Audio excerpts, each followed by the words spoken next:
नमस्कार मित्रांनो, स्वागत करतो तुमचं माझ्या ब्लॉग्समध्ये। तर मित्रांनो, आजच्या ब्लॉग्समध्ये मी ह्या आंब्याच्या ठिकाणी म्हणजे आंब्याच्या खाली आलो आहे आणि आपल्याला हा आंबा जो आहे तो पिकतो म्हणजे याच्या साका आहेत त्या गळतात, त्याच्यामुळे आता आपण आलो आहोत आणि आता याच्या साका आपण ह्या भांड्यामध्ये खुरणार आहोत। म्हणजे ज्या खाली पडलेल्या आहेत त्या आपण साका याच्यामध्ये वेचून आणि कापून खाणार आहोत। कशी टेस्ट आहे काय ते आपण घेऊया। तर मित्रांनो, आता आपण लगेच आंब्याच्या भोवती पाहू किती साका निघतात ते आपण जाऊ आणि लगेच कापून खाण्यासाठी गोळा करू।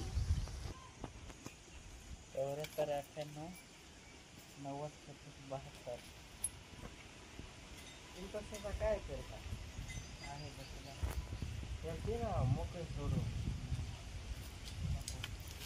न पळाला लय गुड्यापासून दिली आज सोडून दिया जाते आणि चरवून बराबर येईल जाळी आणायला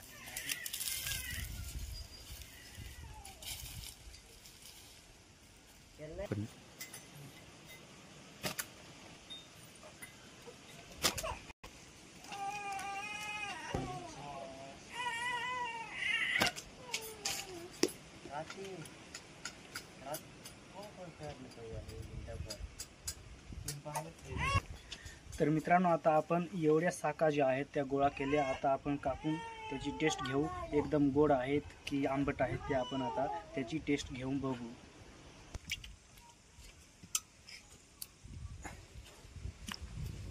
असा उभा आहे ना त्याला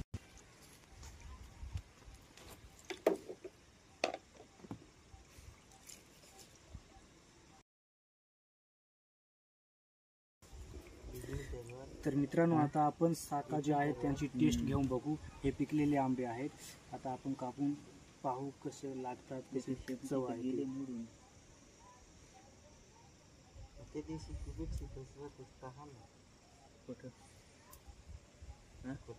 कोण कोण कुबीट सांगे कोणतं हे वाघदेवाची तिकडे कोणतं केलं आपण हे जेंदा अशी नर तुझ्या कुबीट काय सांगे।